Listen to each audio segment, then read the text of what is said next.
China going to do what's in the best interest of America?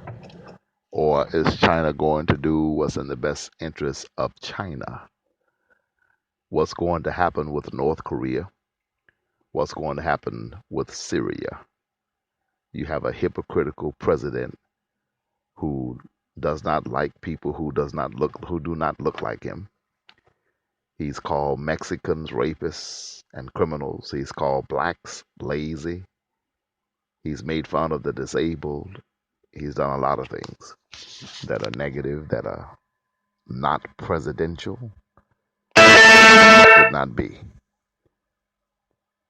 But what I want to know from you is what kind of country, if every citizen in our country was a citizen like me, what kind of country would our country be? Ask yourself that question. What are you doing to change it? What are you doing to better your predicament, your situation? Do you watch the news every day to make sure that you're informed? Do you read good books?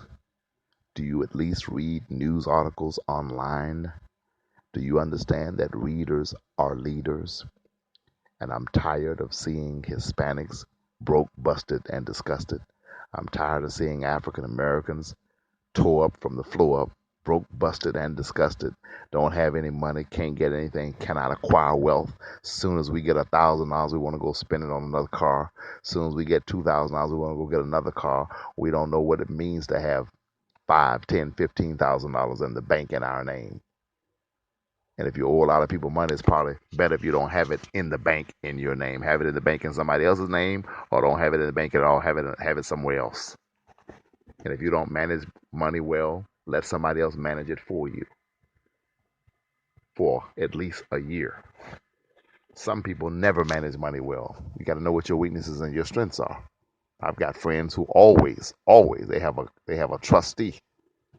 They have an executor who handles all of that money for them because they know that money burns holes in their pocket. As soon as they get $500 in their pocket, they're going to do what most Hispanics do and most blacks do. They're going straight to the store and buy some Jordans.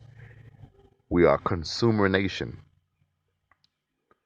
I told someone the other day that, the Jewish dollar stays in the Jewish community 31 times, 31 days before it leaves. Actually, it turns over in the Jewish community 31 times before it leaves, meaning that when Jewish people get their money, their paycheck, or whatever you want to call it, they go to a Jewish doctor, they go to Jewish lawyers, they buy their groceries from other Jews, they buy their cars from other Jews, they buy their shoes from other Jews, they get their clothes sold by other Jews. They go to a Jewish dry cleaner. They go to a Jewish owned gas station. The Jewish dollar stays in the Jewish community 31 times before it leaves. It turns over. Turning over means when they spend it with another Jewish person. 31 times before it leaves that community. The white dollar stays in the white community 7 times.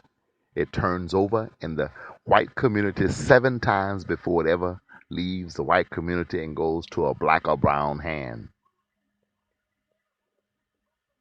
The Hispanic dollar stays in the Hispanic community 1 day before it leaves. The black dollar stays in the black community 19 minutes before it leaves. That's a sin, a shame, and it's sad. That means black folks ought to have their butt kicked. Hispanic folks ought to have their butt kicked. We need to grow up and get ourselves together and learn how to keep minority dollars in minority communities.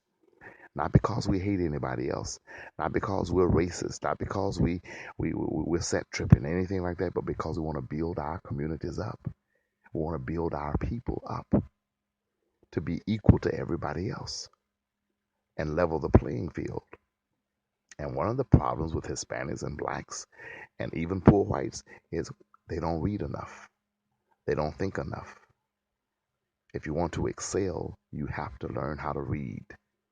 If you want to excel in life, you got to be informed. This is just basics. I'm giving you a quick 3-minute seminar on success. If you want to succeed in life, there are some basic things you can do immediately to turn your life around. One thing is to get in the loop. Get in the loop. Find out what's going on in the world. Find out what's going on in the country. It's not going to cost you any money to sit down for 10 minutes every day and catch up on the news. Just Google it. What's going on today? Go to CNN, go to YouTube, go to MSNBC. I'm not going to suggest that you go to Fox because that's conservative, right wing Republicans, neoconservatives. But if that's where you want to go, go. But go to a news station and spend 10, 15 minutes a day catching up on what's going on in the country so that you are informed. Don't live in a bubble. Well, all you do is go to work, go to school, go to sleep. No, go to work, go to school, go to the world. And you go to the world with that little smartphone you have on your job with you. You simply turn it on and take 10 or 15 minutes of your life every day and watch the news. And then you need to spend 10 or 15 minutes of your life every day meditating. Just meditating on the goodness of God and on the greatness of life and being grateful for all the things He's given you. Then you need to spend some time every day praying. And then you need to spend some time every day in His Word. And if you don't have a Bible on your job, you still have a smartphone, right? Your smartphone is smart enough to figure it out for you. All you have to do is hit Google. If you hit Google, you can say St. John chapter 5. Google will show you the whole St. John chapter 5. You can say Isaiah chapter 55. If you Google it, it will come up and you can read the Bible on your phone. You don't have to have the app or anything like that. It helps if you have the app. You can get it quicker and have more access to study materials and study guides and all of that. But for right now, all you got to do is hit Google.